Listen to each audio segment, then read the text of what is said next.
Good. If everybody's ready, we'll go ahead and get started. Apologize for the slight delay. Chief Miller and I were meeting with various community leaders discussing the particular case we're going to talk about today, which was the incident involving Mr. Tario Anderson. And so what I'm first going to do is sort of lay out the investigation, how the investigation began, the facts that we know from the investigation and the legal analysis that followed. On December 24th, Greenville City police officers engaged Tario Anderson on Sullivan Street. As a result of that interaction, he was tased and ultimately arrested for resisting arrest and interfering with a police officer. Due to certain community complaints and just a overall acknowledgement of the facts of that case, Chief Miller asked SLED to do an independent investigation as to the officers' actions and how they interacted with Mr. Anderson. So two SLED agents, Michael Collins and Jeff Kinley, conducted an independent investigation as to what happened that exact night. And here's what we know from their investigation. Shortly before midnight on December 24th, there were two patrol cars that were about a quarter mile from Sullivan Street in Greenville City. They were doing some paperwork, and while they were doing paperwork, they heard what they believed to be some shots fired in the vicinity of where they were. They radioed in the call sign for that and took off in the area where they thought the shots were fired. Independent of them, at about the approximate time in which they turned onto Sullivan Street, a 911 call came in from an independent person who lived within the vicinity of where they thought the shots were fired, telling 911 that they thought that they had heard shots fired in that neighborhood. Once the officers turned onto Sullivan Street, they saw Tario Anderson walking down the sidewalk.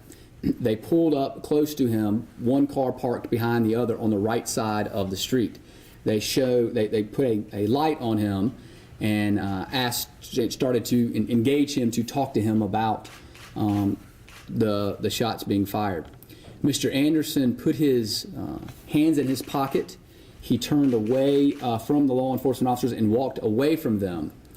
As they were getting out of their cars, he turned around, he came back towards the law enforcement officers and actually ran in between the two cars that were parked on the side of the street.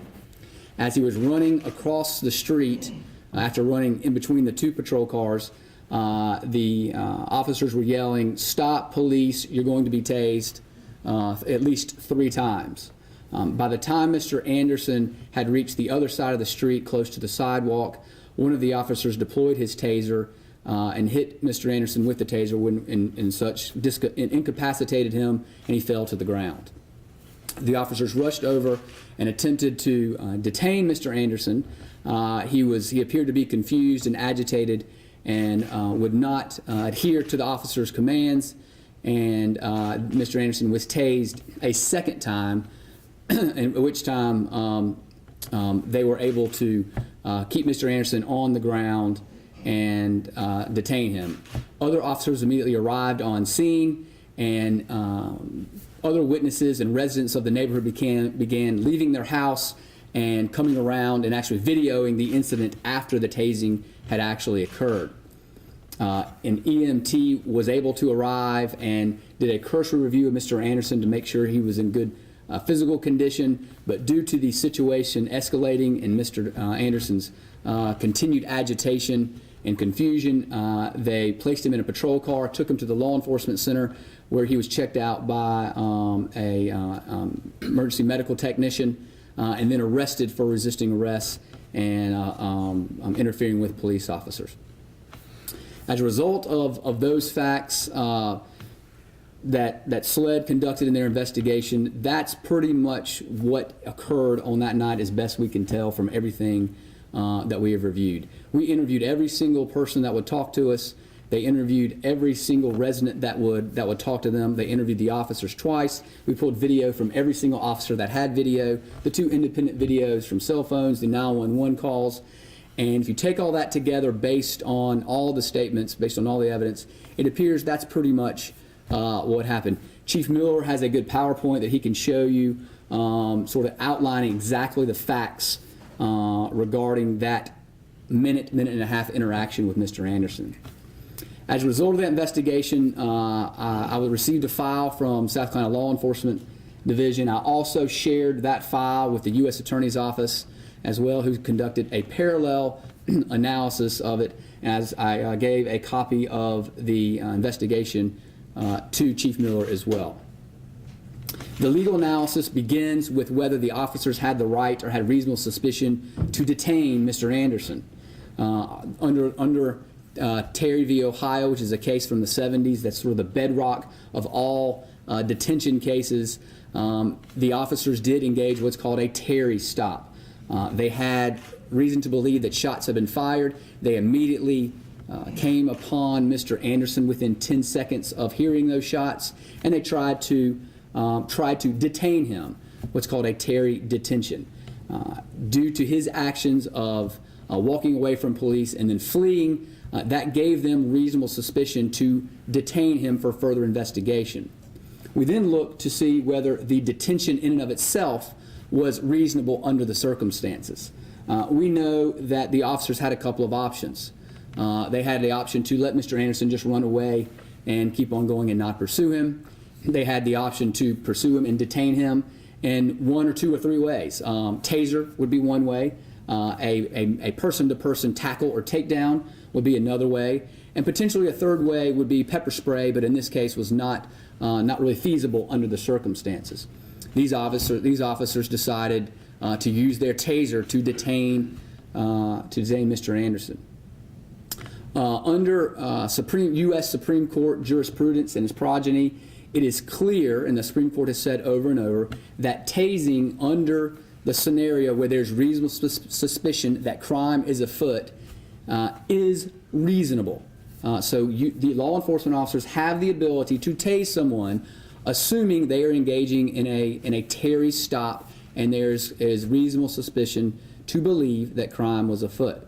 Well, due to the fact that they were investigating shots fired, which can accompany somebody being deceased or a homicide, subsequent the fact that Mr. Anderson appeared evasive and a little bit erratic and fled from law enforcement officers, gave them the legal right to use the force in which they chose under these circumstances. Keep in mind, this analysis is extremely subjective and fact-specific, and the Supreme Court continues to say that in the opinions that it's right, that every scenario in every case is fact-specific. There's nothing, you can't look at one case and compare it to another. It's just not fair. So as a result of that case law, specifically Illinois versus Wardlaw, which is one of the seminal cases, which is facts similar to this case, it is our conclusion that the officer's actions were reasonable under the circumstances, and that the tasing of Mr. Anderson was justified in his actual detention. So as far as the legal analysis and the facts that we've learned from the investigation, that's where we are now. But the conversation doesn't stop there, because while the officers were justified in their actions, the conversation of how law enforcement engages our community never ceases to stop, because we want to continue that conversation and make sure that all individuals feel that law enforcement is treating them well as this prosecutor's office is treating them well. And things go awry when there are people in the community that feel that they don't have access to fairness and justice through law enforcement or through prosecution. And so that's where the conversation continues today. I'm turning it over to First, I'll answer any questions that you may have regarding the analysis or the facts that I've told you, and then I'll turn it over to Chief Miller for some facts, for some statements as well. So Mr. Wilkins, I'm always looking for a takeaway in stories like this. So is this to say then that if a person in the city of Greenville happens to be in the vicinity of, for example, gunshots fired, police show up, and they're asked to stop and they decide not to and run, they could be tased? You know, Tim, I can't say categorically under your hypothetical, because, again, it's very subjective. And so if they have reasonable suspicion that crime is afoot, if somebody shows up 30 minutes after gunshots have fired and they decide that they don't want to engage in law enforcement, that analysis may very well be different. In this case, it was 10 seconds after gunshots were heard, and they interacted with Mr. Anderson. So everything could change the analysis one way or the other. But if there's reasonable suspicion or articulable suspicion that crime is afoot, then under Terry v. Ohio, law enforcement has the right to do a Terry detention or a Terry stop to further investigate the crime. However, the crime in and of itself is important. If someone is investigating a noise complaint because somebody's radio is loud, then a tasing detention may not be justified. But if they're investigating shots, which is accompanied with a murder or a homicide, then it's elevated a little bit because that's a serious security threat to the community that they're trying to protect. So all of that goes into the analysis. You listed everything that you used for the investigation, the interviews, the tapes. Do you feel confident that there was enough there to draw the conclusion that it was wrong? In this particular scenario, I feel extremely confident. The SLED investigation was thorough. I don't know what other information we could extract or obtain that would change the facts of what occurred that night. We have 3 independent officers. One was a trainee at the time who gave 3 independent statements that were all very consistent. Where everyone saw Mr. Anderson laying on the ground is consistent from where he was tased. The cars where they were parked are consistent with the officer's statements of what actually happened. So when I don't see any inconsistencies, then it lends me to believe that the facts that we have are accurate. How many officers now have been cleared on any wrongdoing? Just one, because just one officer was actually tased Mr. Anderson. There was only one officer who tased, and he used his taser twice, Okay, Mr. Anderson. I know they had said at one time 2 or something like that. There were 3 officers involved in the incident, and there were 3 officers that detained Mr. Anderson. Mr. Anderson's a large gentleman. So then all 3 have been cleared Yes. of any charge? They've all 3 been cleared. Not only that they've all been cleared, the actions in which they took are reasonable under the law. Okay. Talk about reasonable suspicion. What factor made Tyler Anderson reasonable suspect? There were 2 main factors. One, the fact that there had been alleged shots fired, which was independently corroborated by 911 calls. So I'd say it's safe to assume that 2 independent people, law enforcement and a homeowner in the area, heard shots or heard something that they believed to be shots. So that was enough for the investigation to begin into that. And then Mr. Anderson's actions upon being approached by law enforcement. Flight has consistently been held to help to rise to the level of reasonable suspicion in all the case law. So if you want to change a factor and say they were just driving by, just driving down Sullivan Street without any other information, and Mr. Anderson ran, I'm not sure they would have reasonable suspicion to run after Mr. Anderson because they had no reason he was engaging in any kind of activity, and running down the street is not against the law. If they had information that there had been a crime in the area and somebody had just robbed a house and he met the description of that, then yes, they would have reasonable suspicion if he tried to run as well to detain him. So it just depends on the facts that we're given under the circumstances. Does that make sense? So he was the only person visible on the street. They turned on to Sullivan Street where they thought they heard the shots, and they were confronted by Mr. Anderson, who fled. So then they engaged in a detention pursuant to a Terry stop. And detaining him through use of taser is a legal force under those circumstances, according to U.S. Supreme Court law.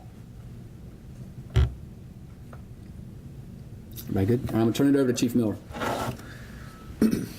Okay, so you have the facts. I do want to share a little bit so that you have a perspective of exactly where, because some reports have come out that suggests that Mr. Anderson was on one side of the street from where we know him to have been. So I want to talk you through a little bit here. Yeah, thanks. So this is Sullivan Street. It's right there. The street is actually, you see the star, that's 17 Sullivan Street. And so you can see the street running east to west there. Those are all the shot-fired calls between January 1st of last year and December 24th of last year. Those are coded in our computer-aided dispatch as shots-fired calls. We know that there are many other calls that are loud noise that where people will say, well, I'm not so sure it was gunshots, but I think it was. They'll often code those, the dispatchers will often code those as loud noise. So this is a minimum number of calls for shots fired in that community. You see that citywide in a little over a year, we captured 153 field interviews. That's where we engage somebody walking on the street. Can be voluntary, it may be a detention, it can be any one of a number of scenarios, even on a traffic stop potentially. And we conduct a field interview card on them. And that's because there's something we want to capture just in case something comes up later on related to crime. Just in Sullivan Street, there were 31 in that time period. So there is a disproportionate number, and part of that is because of the calls for service in that area. You all have heard the 911 call. We played that on January 2nd. I can play it again if you really want to hear it.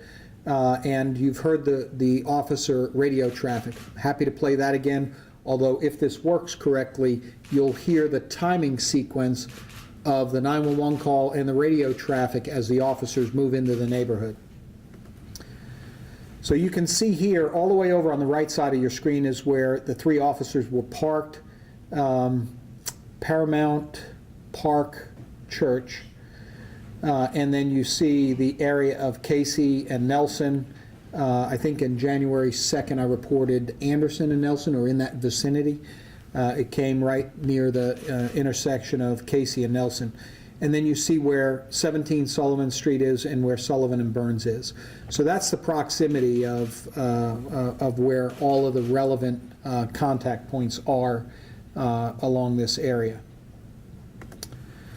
You can see this is where the black line is where the officers moved, and the total distance that they moved basically was 1,206 feet, almost a quarter of a mile to where they encountered, from where they heard the shots to where they encountered Mr. Anderson, and they encountered him on the Augusta side of Sullivan Street, on the right side of the roadway as they're driving down toward Anderson. As they're driving up, he's crossing Burns toward them. So you see they're driving up, he's crossing Burns. Right about here, the officer puts the spotlight on him. Mr. Anderson turns and begins to walk away. The officers then get out of their car, tell him to stop. Mr. Anderson, and you can see the yellow triangle is Weeks. He's the officer who deployed the taser. He's on the passenger side. He's training an officer. That's Officer Wilson. So that's why that's a two-person car. It's a training car. In front is a K-9 officer, Officer Burdett. So he's driving alone. He's got his K-9 with him. So he gets out, tells him to stop. The next shows you the path, and you'll see that Mr. Anderson walks back toward Byrne, and then he turns and he runs back, and he runs between the two cars as he crosses Sullivan Street, running. We know now that he was running home. We didn't know then, obviously, that he was running home. And the officers tell him to stop, and then they deploy the taser in front of 17 Sullivan Street. So you'll see here he moves that way, and then he comes back and he goes that way. And they deploy the taser there. So that gives you the sequencing of how this took place. You know the positioning. There's nothing that refutes that positioning. In fact, to get to one of the earlier questions, take this. To get to one of the earlier questions, was it satisfactory that the evidence we have is enough to demonstrate that? We not only had the call for service that indicates that something It wasn't just the officers thought they heard gunfire. But we also had the radio traffic from the officers saying what they were doing. And you can hear them saying that they're chasing one. You can hear them saying that they've got one detained, they need to get a supervisor present, they need more units, cancel the units. You can hear all these things that are going on the radio traffic. All of that is consistent with the independent video that was captured at the scene. And we do have that independent video, actually 2 videos. If you remember, the battery on one died out and another one picked up, and you can see where they hand off on the video. We have independent statements, and we canvassed that neighborhood more than once on the internal investigation. I can't speak for the SLED investigation because we asked them to conduct a completely independent investigation, and they did.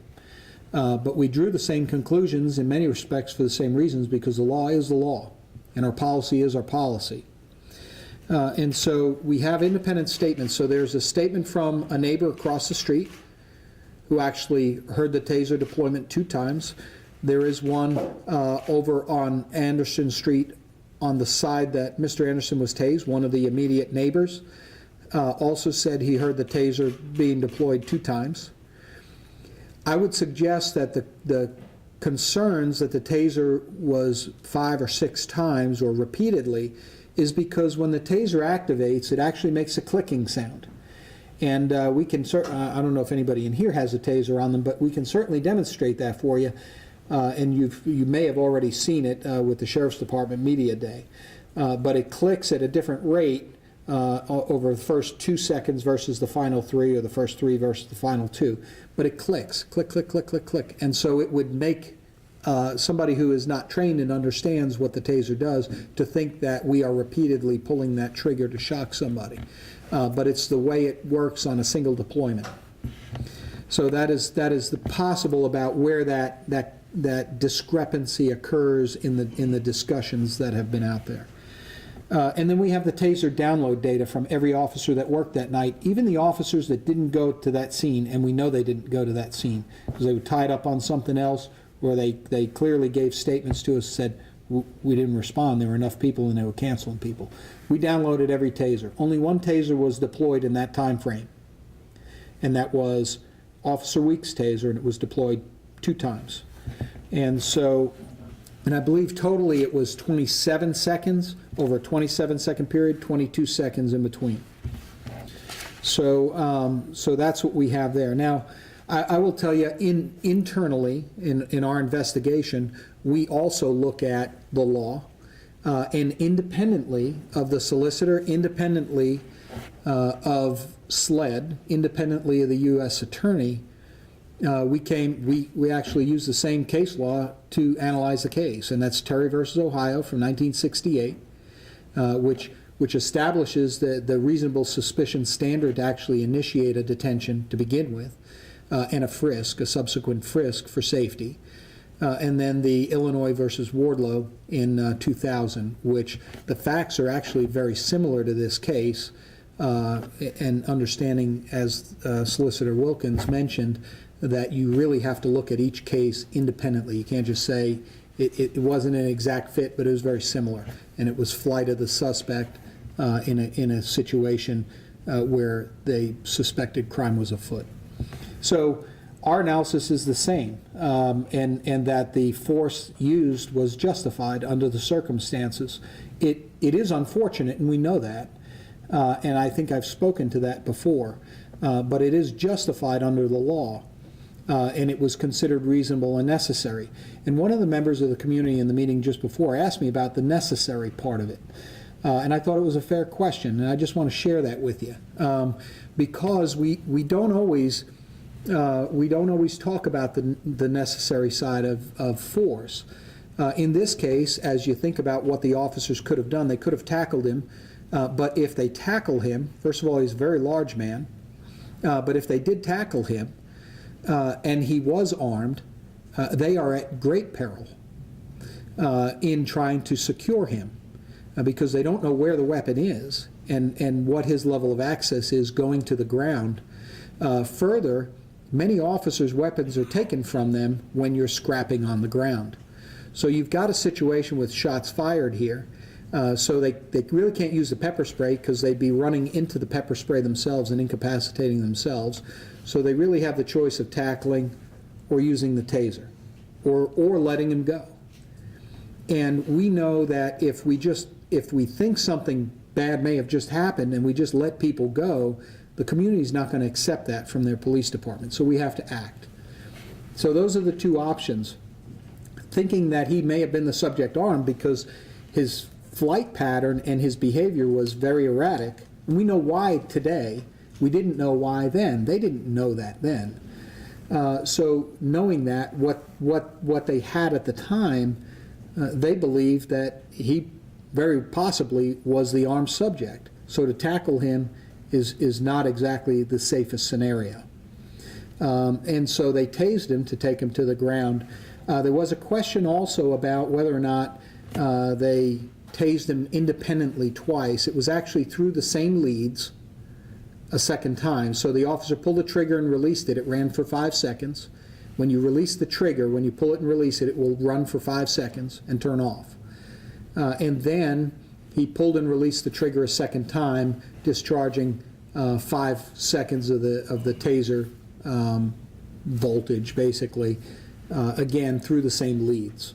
So there was not a second set of probes. There was not a drive stun or anything like that we call where you press it against a part of the body. It was just a second pull of the trigger. And all the time they were telling him to please put his hands behind his back. In fact, one of the neighbors who came out on his porch next door to the Andersons said that he heard the officers just asking him to give him his arms, just comply, and if he'd just complied, there wouldn't have been a problem. So we do have two independent people who witnessed part of the event, heard the taser being discharged twice, and we know that the officers were investigating shots fired because we have an independent call for service. So the force used in the case is exonerated. And what exonerated means on the internal investigation, what exonerated means is that the force was lawful and justifiable under the circumstances. And so the complaint that came in of excessive force, our ruling is exonerated for that reason. There was a second complaint that came in, and none of these complaints